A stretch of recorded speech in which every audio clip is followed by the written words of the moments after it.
So welcome everyone to another one of our Sunday talks. Lovely to see you here. Do provide your feedback on how you're finding these Sunday talks. They are varied from all of our teachers who have supported us in the past. We're very grateful for the time and the effort that these teachers give to us and give to the festival. And they're doing it, they're donating their time freely. And they know that we're using the opportunity to raise some funds through donation from the kind souls that attend. So if you feel that you can donate, we're very happy to receive your donation.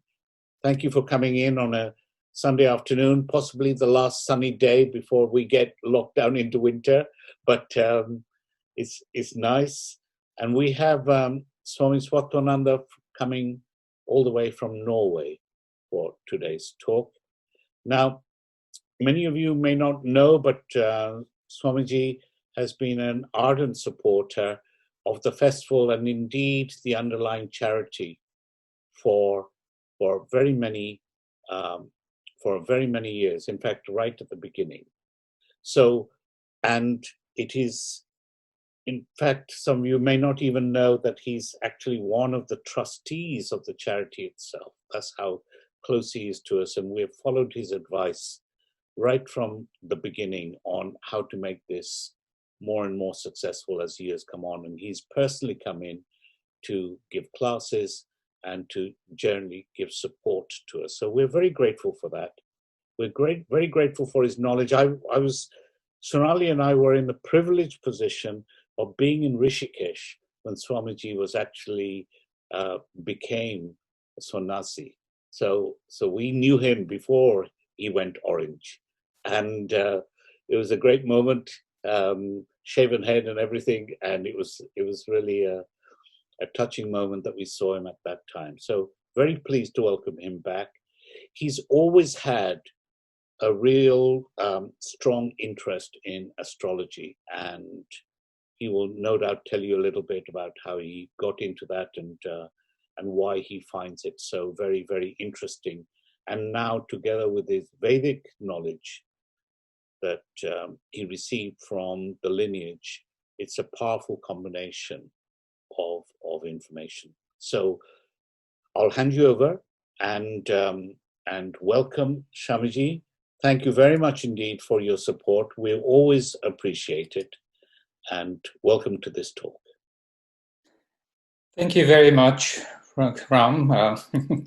I've always appreciated how kind you and Sonali have been to me every time I come to England, and you guys have been incredible hosts, even including during the yoga festival, which we unfortunately missed this year. So we're definitely looking for it, looking to reconvene again next year. I think it's in July. June, July, I think, yeah. Yes, the last weekend in July. Yeah, okay, great. So I have been doing these talks on Corona and astrology since April, I think.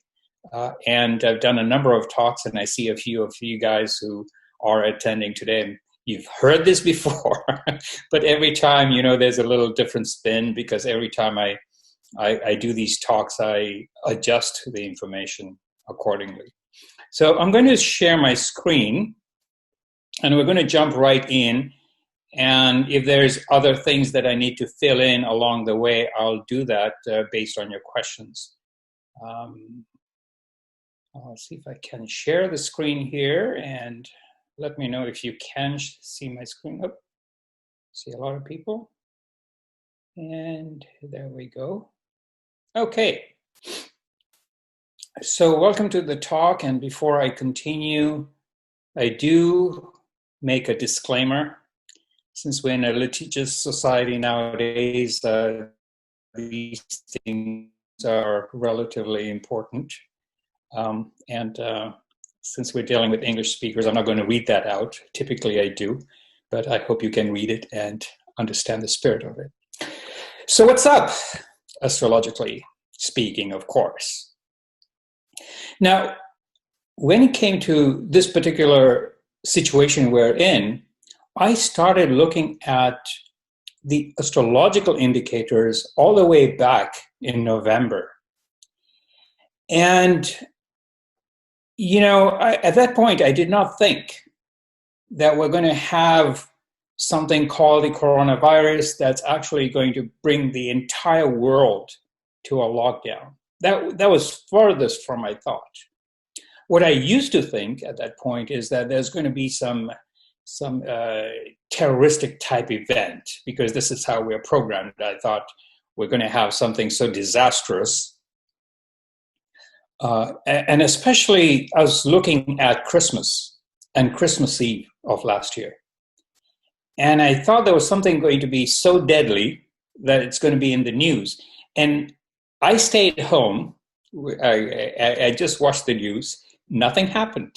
So I said, oh, there I go, wrong again. Because when we make these predictions as astrologers, it's not that we tend to be 100% correct. I mean, my teacher told me that if we're really good, it's about 70% average of getting the highest accuracy. Typically, it's about 50 to 60% of accuracy.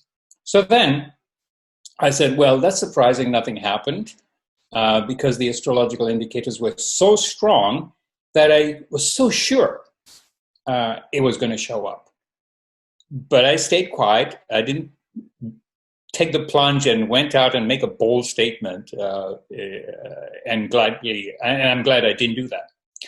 Then I said, well, it didn't happen in Christmas, nothing in Christmas Eve.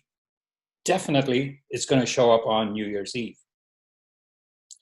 And again, New Year's Eve, nothing. Very quiet. Everyone had a pleasant New Year's, and I'm glad for that. And so I went on. However, I would meet a number of my students or talk with them or chat with them.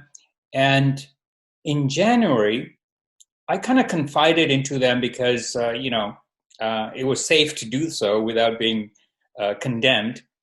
And I did indicate to them in January that there was something that's going to be so crazy. It's going to be similar to September 11th, 2001. As you recall,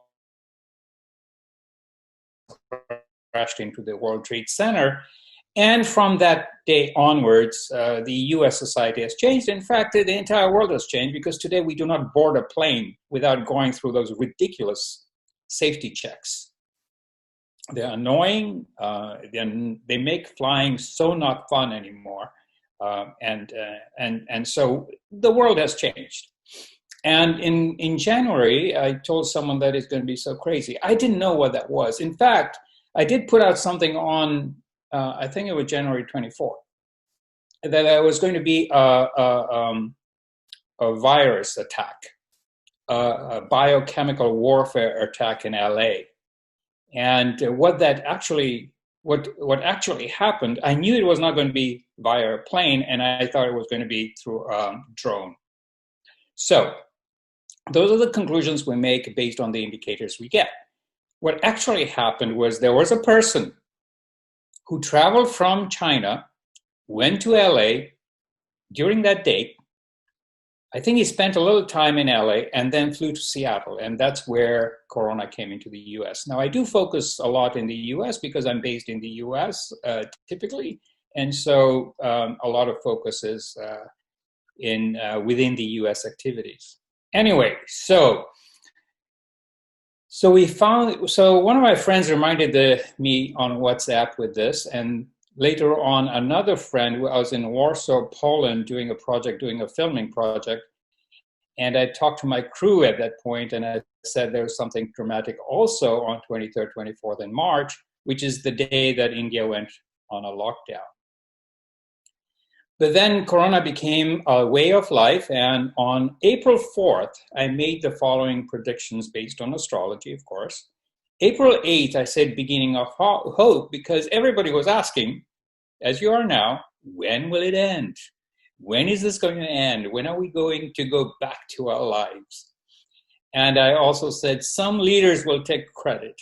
Easter, I thought lockdowns would be relaxed. Well, there was talk about it, and some countries did manage to do that, but not a whole lot. April 22nd, that the reign of terror will begin to diminish, but will dominate the news until 2023. I also stated on April 4th in one of these Zoom talks, June to September, the coronavirus will come back. And that's where we are today. But this April 8th is an interesting one, because on April 8th is when the lockdown was relaxed in Wuhan. And for the first time, people were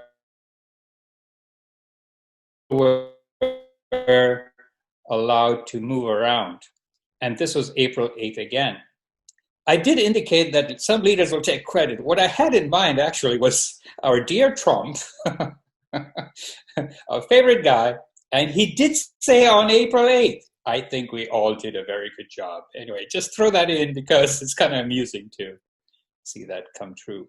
Okay, Easter, nothing happened, or there was some talk, but what is more significant actually is on April 22nd, the highest declines of positive cases worldwide, countries cautiously relaxing COVID-19 restrictions. 18 US states showed decline in positive cases. Over half of US states take steps to open economy. 50% cases down in New York, and so on. I mean, there's a lot more. And this, I just focused on the US because a lot of the time when I was doing this particular study or this talk was catered towards the US. Today I'm focusing more on UK because most of you are based in UK. So let's look at this 22nd. So if you look at this daily deaths, this is, by the way, a statistic, a worldwide statistic. We found nothing happening here, but then it peaked up in April to the 19th, and it started declining all the way. And as I had mentioned, it increased in August, September, from June onwards, June, July onwards. We see that the total cases of serious and critical cases was exactly in line with the astrological predictions of April being the peak and then declining on April 22nd and so on. An increase in June, July.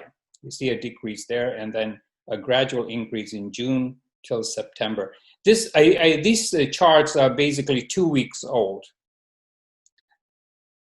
And this is these charts reveal or validate the predictions that I'd made on 4th of April. Now, in the UK, in the US, the same thing happened. Look at these dates. In April, there was an increase of critical new cases and a decrease around May, June, and a steep increase in June, July, August, and so on. So, given that we have this, how have we been dealing with it? It's one thing to predict.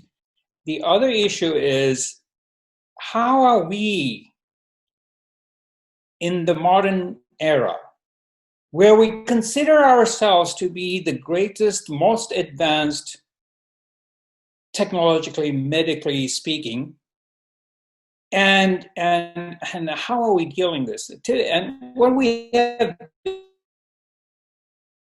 is in the West, particularly, or even worldwide, we have been focusing on masks, washing hands, observing social distancing. This is kind of interesting, but is it really the solution? I mean, there's been a lot of debate, hate attacks, atrocities fueled by the media. I mean, we spend so much time and energy arguing about these things, but are they really effective? Let's look at some more charts. I usually don't do charts, but here in this case, it's okay. So you find the red lines are where masks were not obligatory. US, Germany, and UK, while in China we see it leveling off, in South Korea leveling off, and other countries were kind of doing better. Here's a better chart which shows countries that did not insist on masks while the others that did have masks. So you see some statistical validation that masks are useful.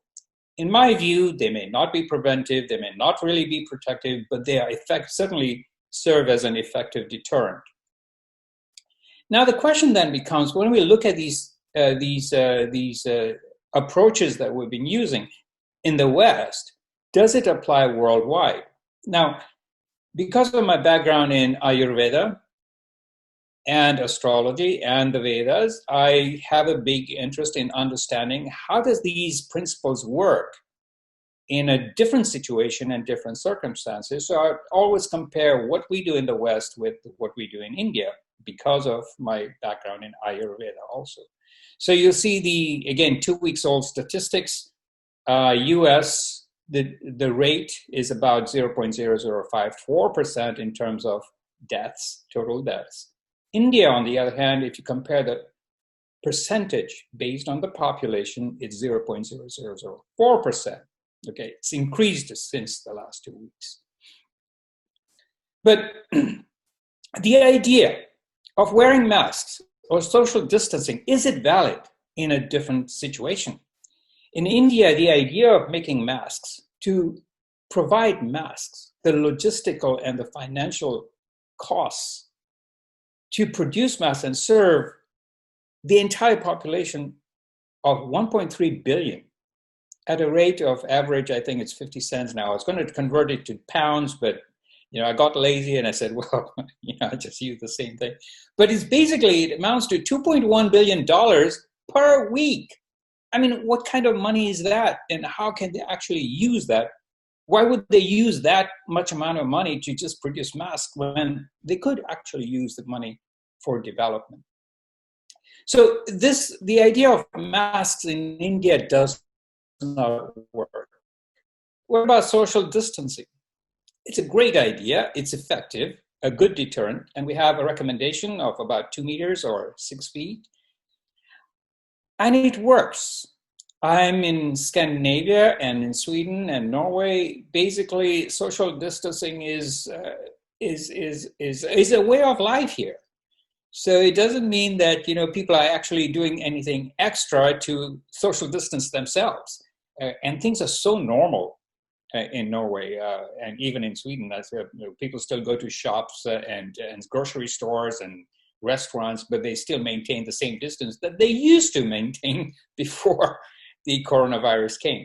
But how do you expect social distancing in a place like India with 1.3 billion people around in a small square footage? And the idea of social distancing in India with 2 meters apart, I mean, Indians would spread out all the way to South Africa and the North Pole if they had to do that. So obviously that didn't work. So we're looking at the masks, social distancing. And what about pandemics over time? Throughout history, we've seen a lot of deadly situations in different places, but you do not see the highlight in India as much, which is also another interesting point. If we look at history all the way from 165 years AD, after Christ, we find that there was these plagues that came on until the 18th century, but mostly these affected Europe and probably Americas, some in Asia, but you don't hear a lot of these incidences in the Indian subcontinent. Now I'm also including Pakistan and Bangladesh because it was one country at that point. So you find maybe there's a lot of reasons you could say that maybe the statistics weren't there, or we could give so many different reasons. But when you see the number of deaths, obviously people can record that because it's hard. It's really hard to hide that fact.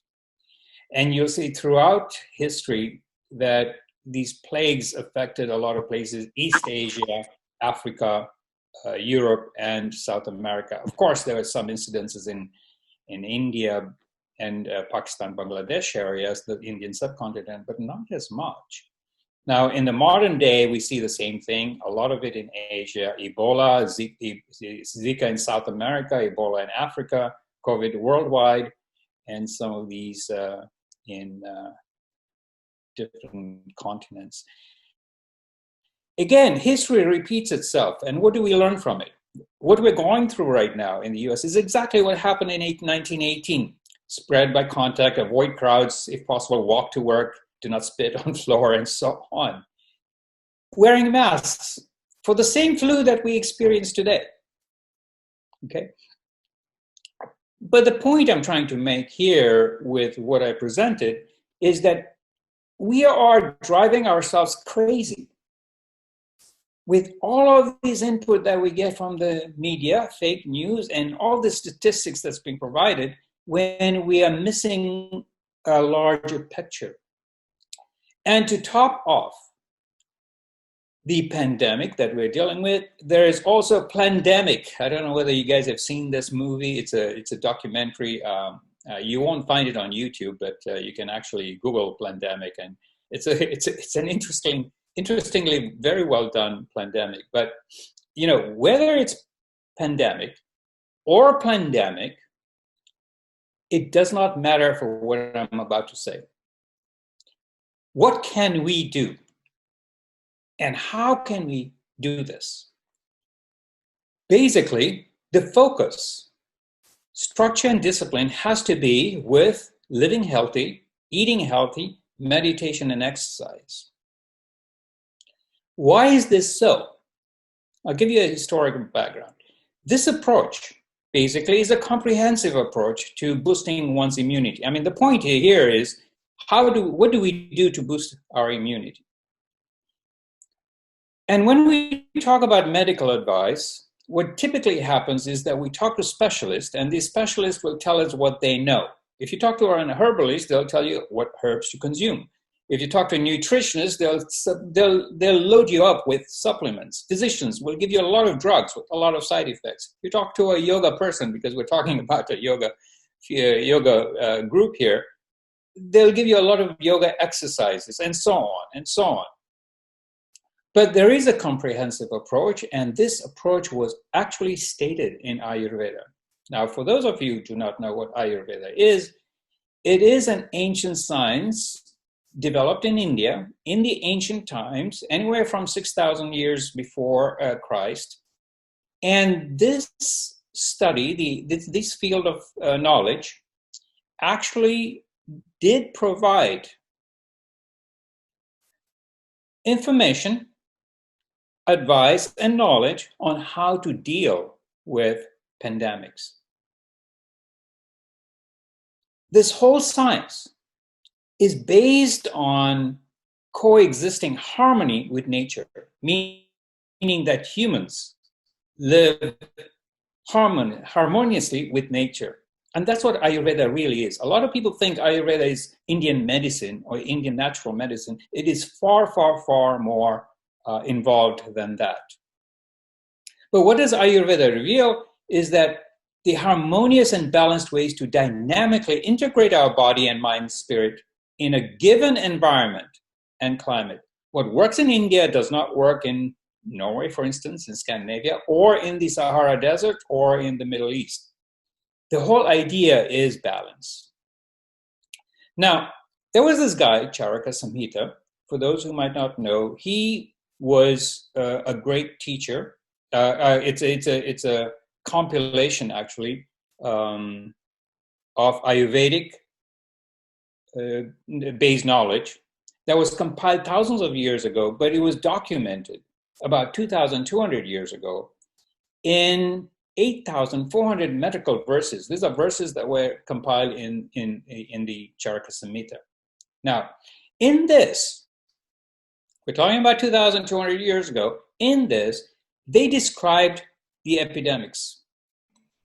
There was a great Ayurvedic guru at that point, which is actually documented in this text. His name was Atreya. And as you know, in the Vedic tradition, the teaching was basically done through dialogues. It's an oral tradition. So Atreya was talking to his student called Agnivesha. And in this dialogue, he describes pandemics and epidemics. What are they? Where do they come from? How do they occur? And on top of it, of course, how to prevent and cure them. In this document, he explains, Atreya, the teacher, explains the causes of it. And interestingly, the causes that he gives are some of the things that we are experiencing today. He stated, to start on, that the causes are basically abnormal conditions in nature, to start out with. Now, you can say that, oh, well, this does not apply because COVID was designed as a biowarfare and it was a pandemic. Okay, fine. We can see that even astrologically. But he pointed out that one of the key factors, and number one, he stated it as number one, was that there are astrological influences in the cause of pandemics or epidemics. And we just demonstrated that a few minutes ago. The second factor he pointed out was that there are natural elements that are out of balance. We see that today. Floods, fires. I mean, the fires in California and the West Coast is really out of control. We see that the rhythms of these, let's say, the water rhythms and the wind rhythms have changed. The water has become polluted. Air has become polluted. So these natural elements, because of the pollution, are out of balance. So we're talking about the entire environment. This was actually demonstrated by the recovery. The moment the entire world went into a lockdown, rivers started breathing, nature started regenerating itself, and so on. We see so much of that evidence the moment humans stopped traveling. We know today seasons are out of control. The out of seasons in my context, but basically what Atreya pointed out to his teaching, he says that the seasons essentially come sooner than expected or come later, and the seasons are either too hot or too cold, but we get totally misaligned. The seasons are totally misaligned from what we typically relied on in order to grow food and live our lives. Furthermore, he did state this, that the herbs that we produce will lose its effectiveness. It will lose its nutritional value. So for instance, now, when we talk about having vegetarian food, we find that just eating vegetarian food by itself does not give us the nutrients we want because, again, the foods have lost its nutritional value. He also stated that land becomes toxic. Now, because, and we see that with the environmental disasters that's going on, crops will fail. We see birds and bees and animals just kind of suddenly dying, without anything really happening. He also stated pests will overcome and overrun crops. So basically, it's like we don't have food. We can't drink the water. We can't breathe the air. And all of this affects humanity. Now, we get to a point then when everybody's affected, we get into a survival mode. When we get into a survival mode, what happens is that we become more defensive and we become more selfish. And when somebody tries to take over or step in boundaries, we become violent because we need to protect what we have. So we see this, I mean, when I'm in Scandinavia, I don't see a whole lot of this, but in the news, we see a lot of this happening in the US. There's a lot of stuff happening elsewhere too that may not be reported. So then his student, Agnivesha, asks, if this is so, how does it happen? Why does it happen? And according to Ayurveda, Atreya says that it's a disturbance of Vata. Now, this is a bit technical, and I threw it there for those of you who are into Ayurveda would know that. It's a disturbance of the air element, which also includes the spiritual element. And he suggested restoring the body, which is critical. Now, and restoring virtues, because virtues, in fact, have a significant effect on how we deal with the virus. But this is a huge topic in itself. But basically, in a nutshell, what he pointed out was that what we can do individually is focus on building our immunity. When we talk about restoring, we talk about detoxification, doing panchakarma and things like that. And again, many people might not know what that is, but basically you try to detoxify your body and build your immunity. This is the big focus, and this is what I'll be focusing on today. Here, in terms of restoring virtues, we're talking about restoring dharma, but really all that means is having a sattvic mind, having a sattvic nature, so that we do not get disturbed by all the things that are happening there. Like, for instance, I've been recommending that a great deal is turn off the news, because a lot of the news is so negative, it disturbs who you are, and you don't get peace. How do you live? Makes a big difference. And Atreya, the teacher, explained that when leaders of nations, religious leaders, of communities, when they transgress virtues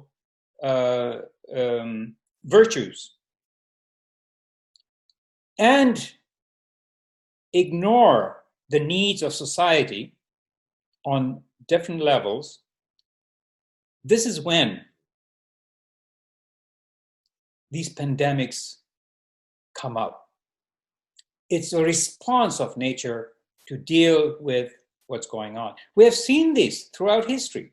I mean, in the Bible, we have the Noah situation with the floods and so on. In almost every tradition, we see the effects of weather, elements affecting us to the extent where we need to respond. We need to sort of ask, why is this happening? And change our behavior after realizing that we have no control over those elements.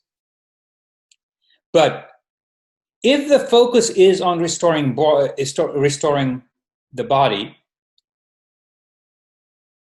and restoring virtues, this is something we do have control over.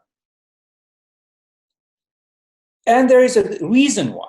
Now, when we talk about the masks, social distancing and things, they're effective as a deterrent, but it doesn't really help us to deal with the virus.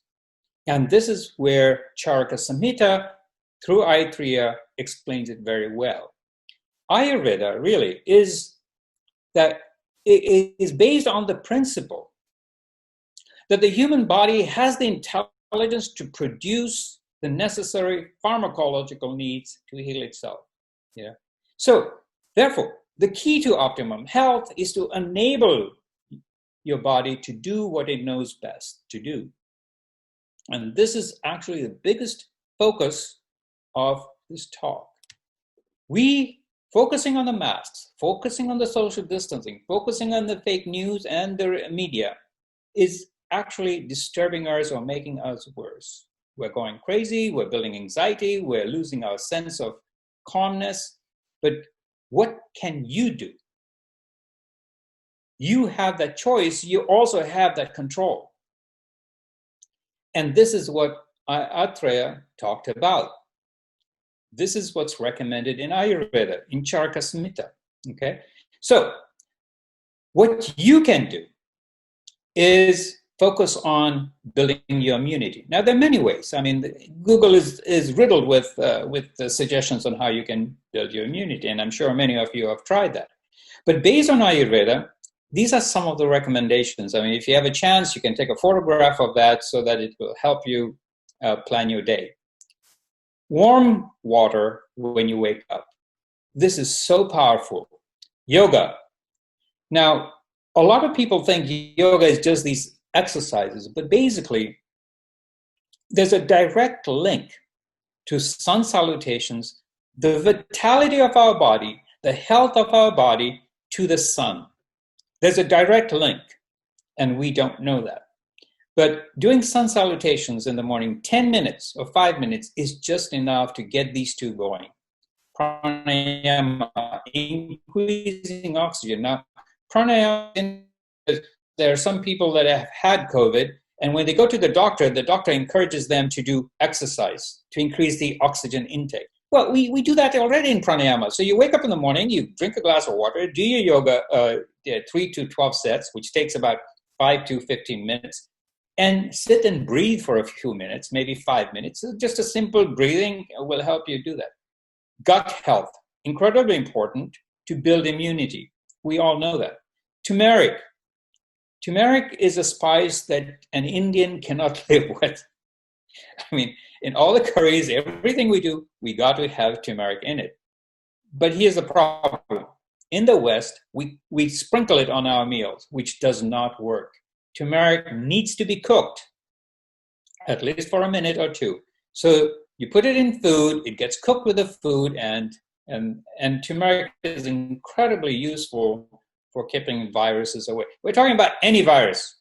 Garlic in small amounts, not a lot, but garlic is also useful. Again, other suggestions outside Ayurveda. Reduce stress and meditation. We know that nature walks, tender loving care.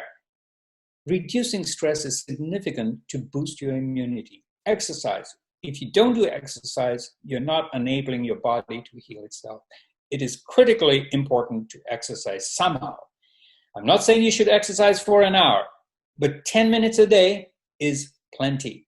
You can do more, of course, but there are a lot of studies, again, that show exercise is critical for building immunity. Consume foods with no preservatives. Now, you all know that, but it is important to mention. You can take supplements A, B, C, and D. There's a lot of studies coming out right now in the recent months that vitamin D and zinc are critical. But of course, you can take multiple. All of these are little enablers to the core thing. The main thing is actually doing these things, then using these things to support it. Of course, again, those of you who are into extracts and oil therapy, Bach therapy, homeopathy, all of these really work. Stay hydrated, avoid sugar, because sugar actually is critical in reducing your immunity, and it messes up with your gut and digestive. So with zinc, basically you can take about 30 to 50 milligrams. Most of these others, you can take more than 200 milligrams. There's also elderberry extract, which is also very good for building your immunity. So you follow these two recommendations, stay calm, don't worry about what's happening. Make sure your family and you are doing this, because without having your loved ones participate in this, it becomes harder. But if you just focus on these things, it doesn't matter what pandemics or plandemics or epidemics come, you will be fine, okay? Boost your natural barrier, which fortifies your innate immunity, which prevents the manifestation of any disease. And this is something that Indians have been doing. When I say Indians, I'm including Pakistan and Bangladesh, in that subcontinent for the longest time, which is why you don't see significant amount of deaths recorded throughout history. And that was the reason why I put out those graphs earlier. Okay, because of this fundamental key to dealing with health. Again, the body has the intelligence. You do not have the intelligence to, for instance, make your kidney grow. You do not have the intelligence to make your body parts grow less or more. I mean, if we had that intelligence, we would all look young, because we'd stop ourselves from aging, of course. Okay. Western medicine does not know this. Okay. What we need to do is just enable our body, and the body will do the rest. So you'll find this in Asian cooking: garlic, onion, ginseng root, pepper, green onion. All of these are the original flu shot. You know, this is what helps us. Now, the other problem is that we do, when we get sick, we want a quick remedy. We want a vaccine. And we're really we're giving up our responsibility, and we're handing it over to some authority. Vaccines are not going to help because they're not really curing your body. In fact, it might even make you worse. There was a time when I used to travel in the 90s, and every time before I traveled, I was forced to take cholera vaccine. So I took cholera vaccine for years. Later on, they say, oh, it doesn't have any effect. I've seen this with many different vaccines. I mean, I think polio vaccine is effective, but for the most part, focusing on getting vaccine is not the solution. The solution is build your immunity where you are, and you'll be fine. So then the real question is, when is this all going to be over? Because we started there, I'm going to end with this. We are in September, and astrologically speaking, this whole increase of COVID ends next week. Okay, so that's the good news. But we're not going to see the effect until next month. Just like I had stated earlier, the COVID spread sort of stalled in April. But in terms of experiencing it in our daily lives, we did not get a release until May. Okay, because the governments have to look at the statistics, then they have to kind of decide when to do this, when to let go with when to reduce the lockdowns or when to impose lockdowns and things like that. So after that is when we see the results. October, we'll see reducing incidences, but the situation we're in now will continue. However, because of the reducing incidences worldwide, in November, December, I'm looking at relaxed lockdowns, more mobility. I think people will be able to move around more so in November and December. When it comes to December, we'll have a more or less a new normal of Christmas and New Year's, but it won't be as we experienced in the past. However, it will still dominate the news for the next 2 years, astrologically speaking again. But then we go into 2021 and 22 in the new normal. There is also a potential of another pandemic, which I've mentioned before, next year. However, that is so different than this one. This one, in terms of corona, it was mostly the main problem with COVID-19 was that we were not aware that we're spreading the virus because we remained asymptomatic for 2 weeks. You know, the next pandemic that might come up might not be as impactful as COVID-19, but it will still reinforce our fear of getting another virus and so on. So if you see in the past few years, we had a lot of viruses. We didn't really make a big deal about it. There was Zika more recently, there was Ebola, the avian flu, MERS, and we continued with our lives. So it's going to continue that way. And you see these, by the way, when these viruses occurred, we could see that astrologically too. With that, I think I'm ready for questions, and the questions will probably help our interaction more, because also just talking and talking might bore you guys to death. So with that, I end my presentation and open for questions. I think there are some questions in the chat. Let me stop sharing here. Now, I would recommend you to write your questions, because that way it will save time. And after I'm done with the written questions on chat, I'm open to verbal questions online. Okay, so the first question is there's a lot of gratitude and thanks and donation links. So Kanan Desai asks, is powdered turmeric okay? Yes, powdered turmeric is fine as long as you cook it. The idea of sprinkling turmeric is a modern concept that that doesn't really work, because the heat has to break down the turmeric in order for it to be effective. Or does it have to be raw turmeric which is grated into food? Now, if you have raw turmeric, that's better, Because what's happening is that sometimes it depends who manufactures it. If you know where it's produced reliably, then it's fine. Typically, what happens is sometimes, in order to cut cost, they'll have raw turmeric and then they'll mix it with white flour. So you don't know whether you're having 100% turmeric. But basically, if you can buy and afford raw turmeric and it's available in your neighborhood, or then it's fine. But that's not easy to come by. So just don't worry too much about it. Get turmeric. The key thing is it's got to be cooked. Now, one of the things I do recommend is you take a sort of like a handful of turmeric powder and mix it with a little water.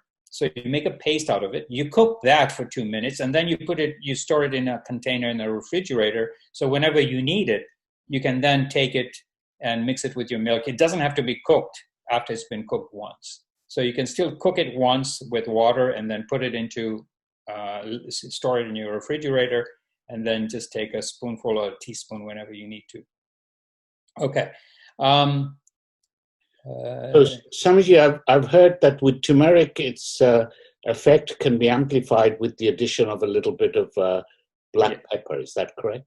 That is absolutely correct, because you see, again, when I say that turmeric has to be cooked, when you're cooking it, you're putting the heat element, the Agni.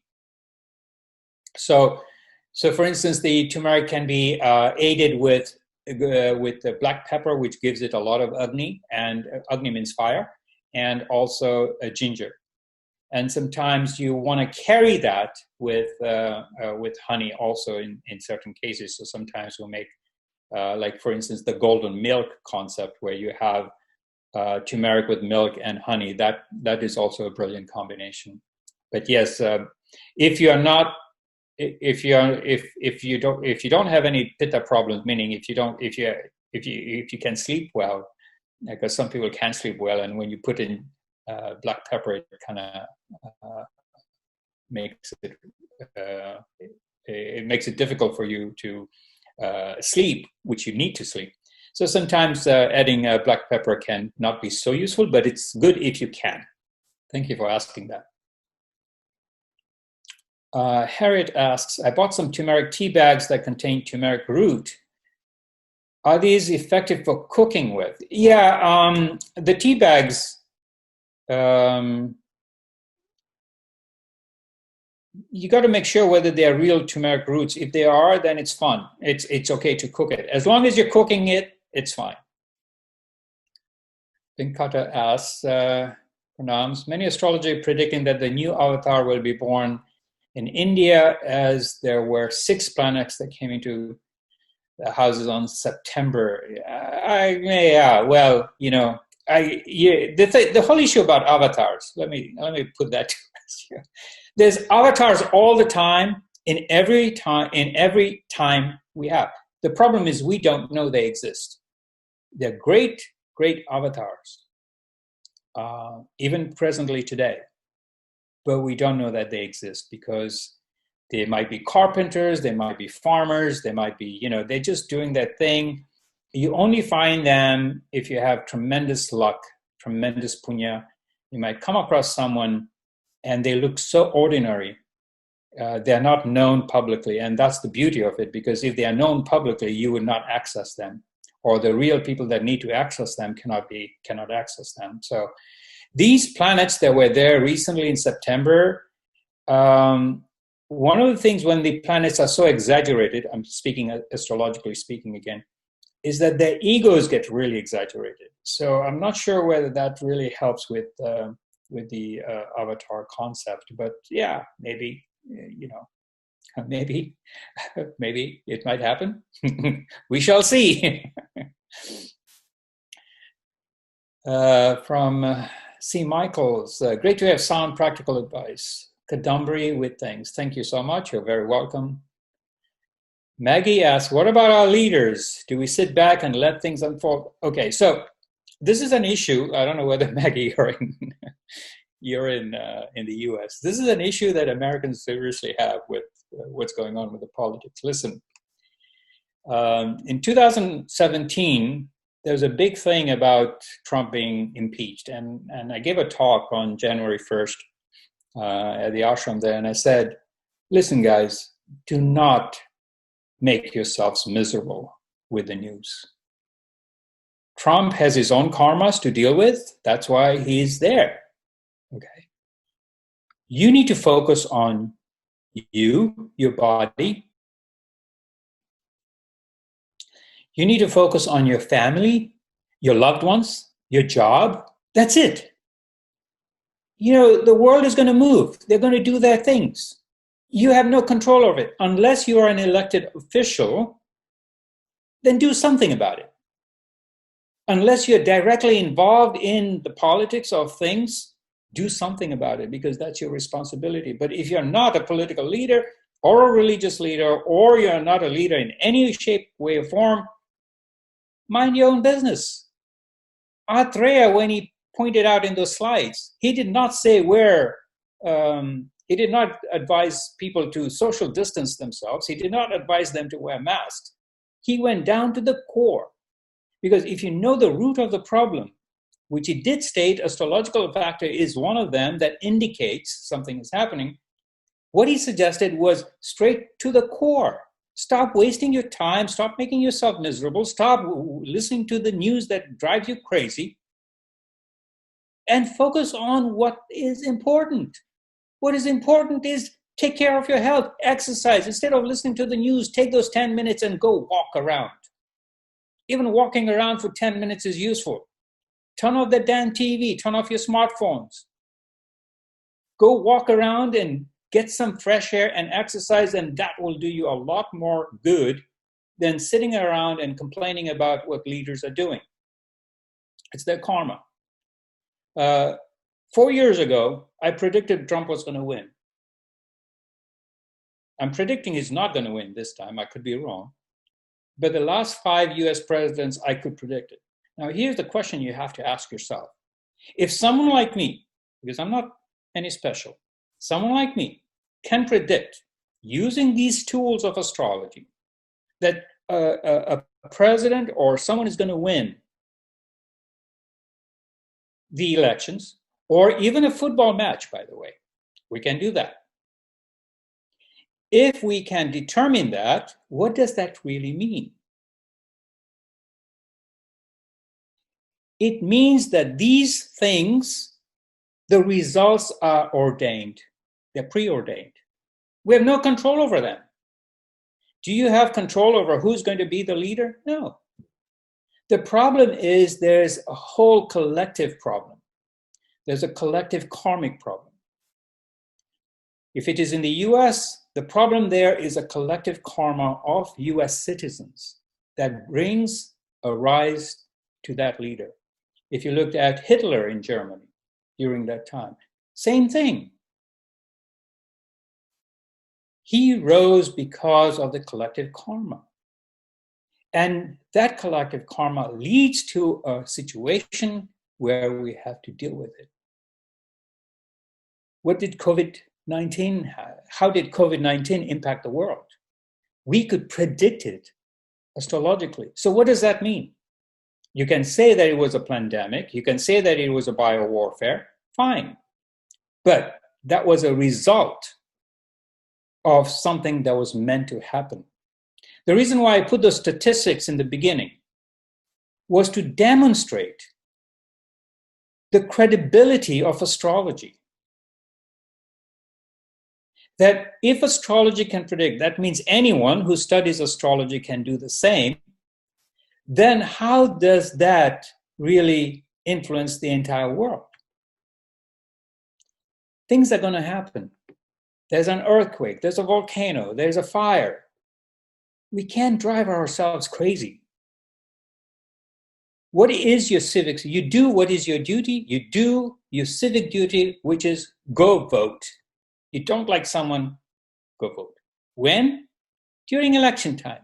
In between, mind your own business. That's my little monologue about that question, okay, about our leaders. You sit back and let things unfold because there's not a whole lot you can do. Your responsibility is elections, voting. if you're so driven to actually be involved in politics, then please do that. And when you're in power, try to change things. Natalie and Elzut, I think, so the election, since this is a yoga talk and Corona talk, I don't want to get too much into the US elections, which I did actually a few weeks ago. And I'm going to do the same thing on October 24th. I'm going to talk about specifically the US elections and the drama that unfolds, I'll predict who's going to be the winner again, because the fact that I predicted earlier in September who the winner is going to be for the US elections. Things can change because there's influence of multiple other factors. But by the time I come to 24th of October, I'll know for sure.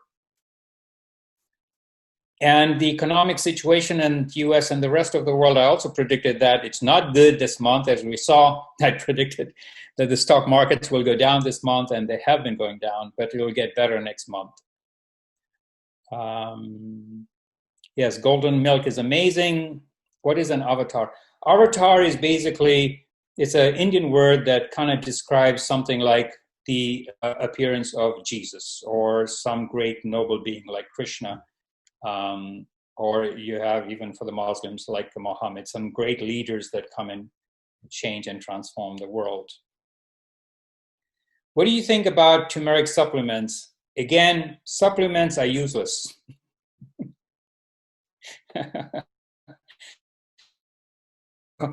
I know a lot of people consuming supplements. I mean, they might have some effect, but if it's uncooked, it doesn't do anything. It just passes through them. So I do not recommend turmeric supplements. And thank you, S. Tubin, for asking that. That's a very important question. Tim has suggested that you can write to your MP. Yes, that's your civic duty, to write to an MP. Please do that and vote. Otherwise, don't really waste time with politics. It's just crazy what's happening. I used to be quite involved in politics in my day, and I stepped out of it because I saw there was so much adharma, so much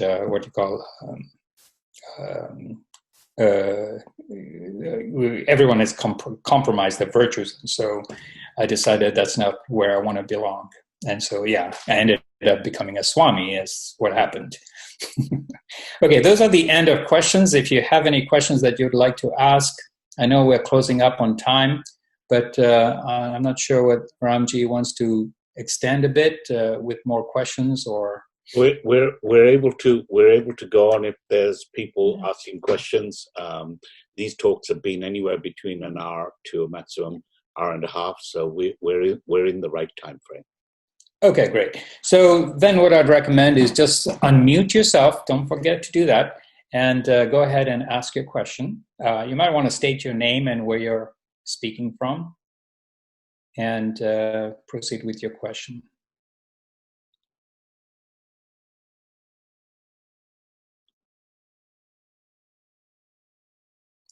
Well, this is your opportunity. Somebody's sitting in front of you saying, ask them the question that you always wanted to ask, and you've got the opportunity. Oh, I've got a question.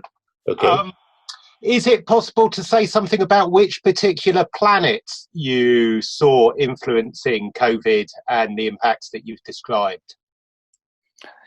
So, do you know Indian astrology or the nakshatras by any chance? Oh, I know. I'm much more familiar with Western astrology. Okay. So there's something called the North Node, which actually transited in a nakshatra called Adra. And there's quite a few astrologers in the group here, so they know about this. In fact, they're aware. You can see this in Western astrology, but it's basically the North Node effect, going through a particular range of stars that kind of indicated the virus effect. But you have to look at, you cannot look at one, in astrology, at least the way I've been practicing it, is you cannot look at one particular planet or one particular trigger. You have to look at the all planets. So when we're dealing with astrology, it's like looking at a painting. And if you look at the color black, for instance, if you look at my background and if you look at the color black, you're totally going to miss me because except my hair maybe and the beard.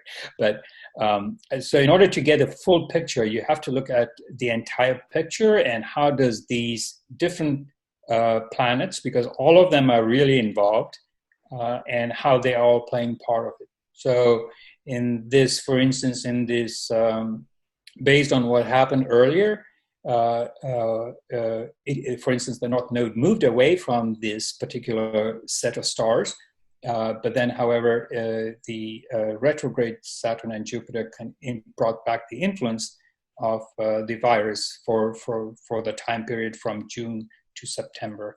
And both of these planets are moving on as of next week. So one has moved on. So you have to look at the composite picture in order to be able to make certain predictions. Yeah, it's quite entailed actually. I spent hours and hours and hours looking at it, and I still miss some of the factors because it's you have to kind of look at it from multiple angles. Thank you. You're welcome. Swamiji, can you hear me? Yeah. Yes, go ahead. Yes, Swamiji, Hari Om, Pranam Swamiji. We're still going to Rahu, still in a Gandanta. Just moved its sign from Mithuna to Vrishabha. Right. So still this effect will persist like you mentioned? No, things are clearing out, but the problem is, for instance, if you looked at the previous prediction I'd made, which is things were going to end in April, and sometimes when I say something, I forget to convey the fact that there is the astrological factor, which shows the increase of the virus, which ended in April.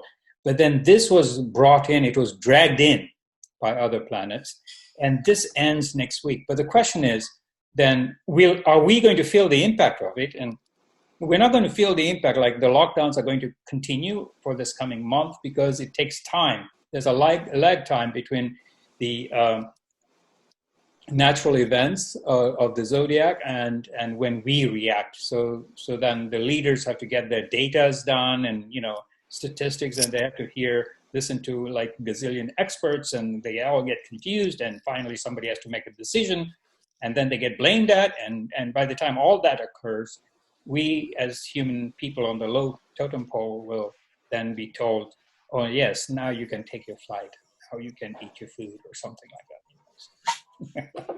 Thank you. Yvette is asking on chat. Yeah, go ahead. Yes, sorry. Swami, this is yes, go ahead, from Hong Kong. Are you in Hong Kong? No, you're in Singapore. Yes, I'm in Singapore. It's the first time I heard you talking about the teachings of Atriya and all that, and because in our fellows class we don't hear from you. So this evening I found something that is really interesting.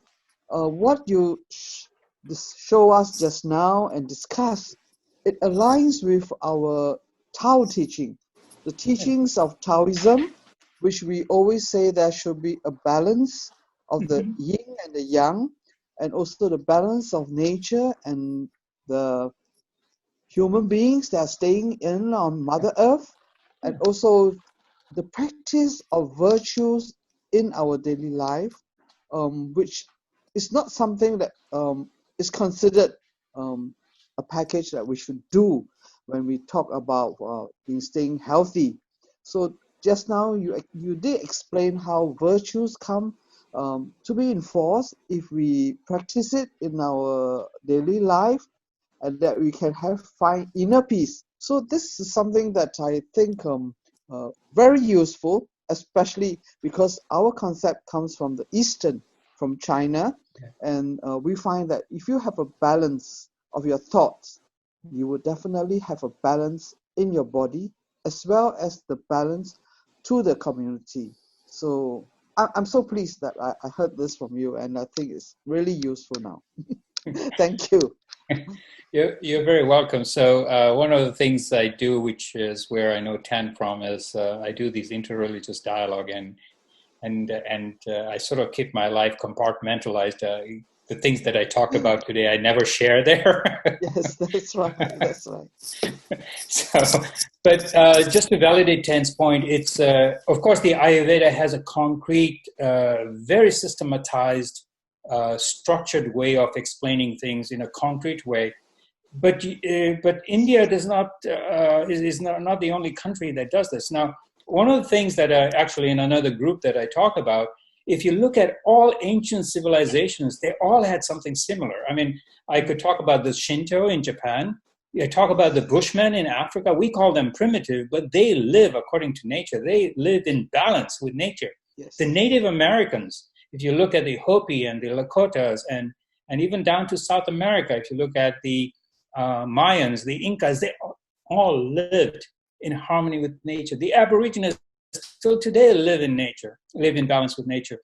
In North Scandinavia, the Sama culture. So I did a study of all these ancient civilizations, and I realized that they have a lot more in common than what we have today in modern day. In fact, I would still venture out to say that we, in the last 100 years, this last century, with the advent of industrialization, we have done more harm to the environment than in the past centuries. And this is where COVID comes up to adjust. It's Mother Earth saying, guys, stop it.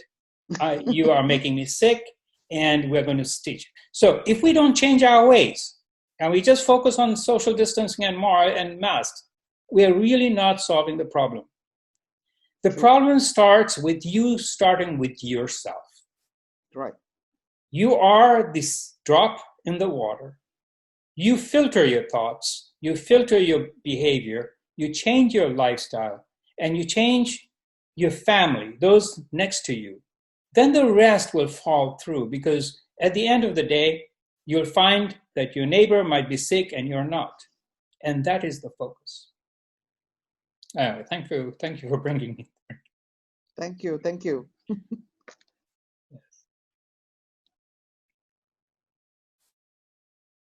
Swamiji? Yes, go ahead. Oh, yes. So I have a basic question. This is Rahul. Yes. How does the celestial bodies, planets, stars, nakshatras, so far away, influence events on Earth and even on individuals' lives? Yeah, that's a very, very good question. And it's a question that's been asked throughout centuries, frankly. If you read the Aristotle metaphysics, both Aristotle and Socrates, that was one of the big discussions way back when. We're talking about 360 BCE, where Socrates would ask, how is it that those stupid planets we don't see affect me, little measly person on this earth? And how does it affect me differently from another person? Or even twins, okay?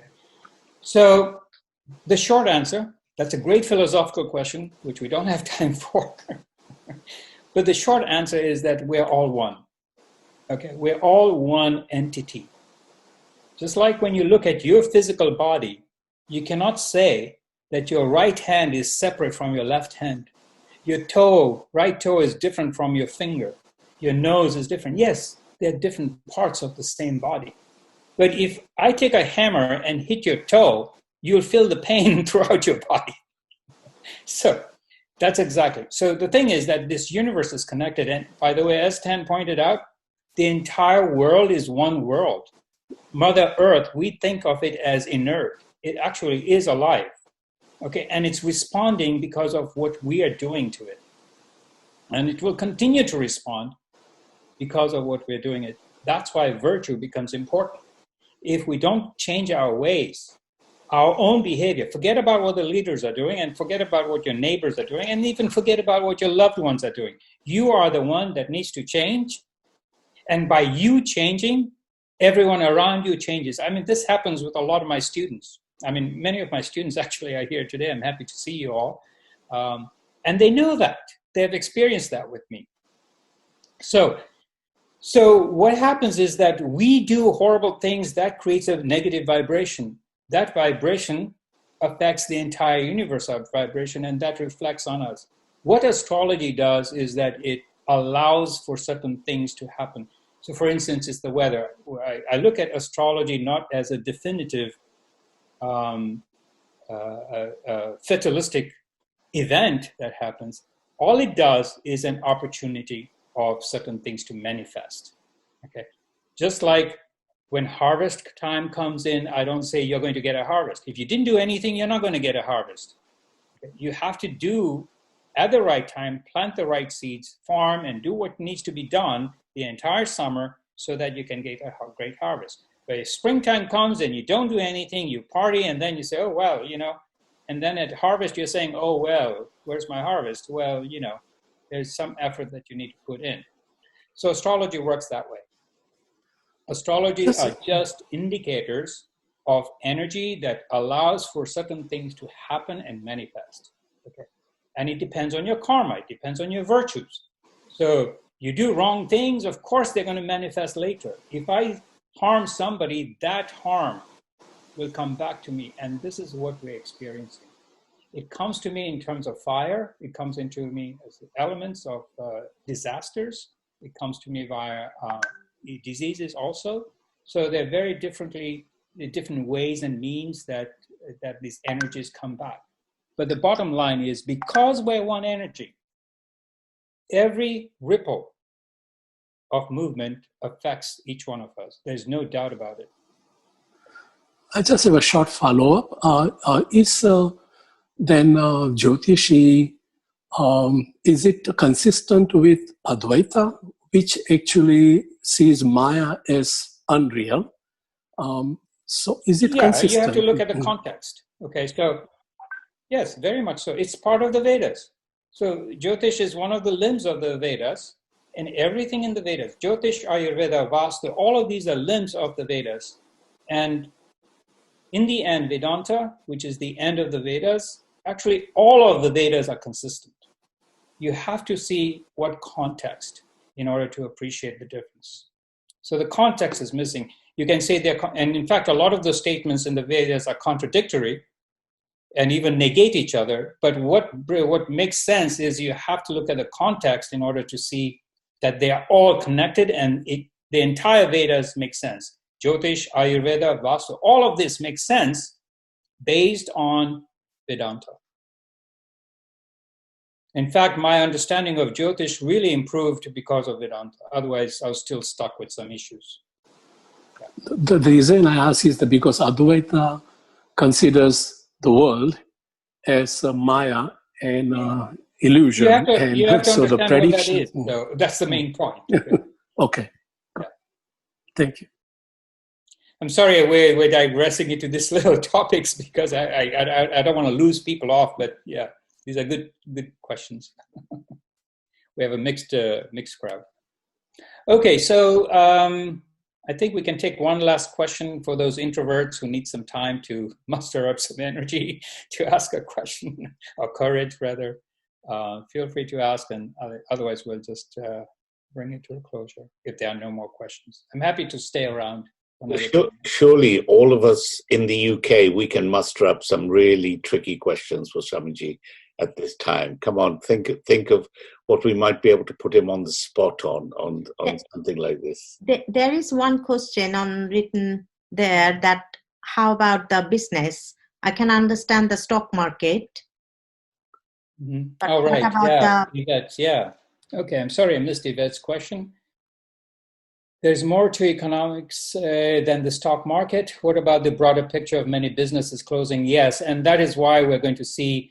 So when I talk about the stock market, it's just an economic indicator. But because of what happened in March and April, what we're going to see is that the economy will actually have a major blow worldwide, not just in the US, in the next few months, and we're going to see the impact of that. More so in the next year or so, because there's the lag time. The next question she's asking, is there any information about what the collective karma at the root of COVID? The collective karma has been the last 100 years what we've been doing to the earth. If you look at all the time if you go back and look at the leaders of our world from the First World War, actually even before that, 1895 onwards, you'll see that there's a lot of things that world leaders have done which created a huge impact in the place where we are today. In the US particularly, the 10 great, what we call the 10 great capitalists, if you go back and look at some of the research, for instance, the education system that was controlled by the 10 richest guys, they actually destroyed the education level of Americans, which is why we are where we are today. Medicine has gone from this natural immunity building abilities that worldwide cultures throughout civilizations have been practicing, and with the advent of modern medicine, because of these 10 capitalists, they're about 10, I'm not sure that they're 10, but they came out around that time at the turn of the century. They took away the power of healing from natural healers and put it into the context of modern medicine, where instead of using the things I suggested today, you need to pop a pill. You need to go and buy drugs. And my view, there's no real difference between pharmaceutical drugs and intoxicating drugs. And that's been a real problem. Now, one of the greatest things about modern medicine, actually, there are there's quite a bit of great achievements in medicine that I do not want to dismiss. But the dependency on pharmacy, the pharmacological prescriptions, is what I'm really against the prescriptions. But when you talk about surgery, for instance, or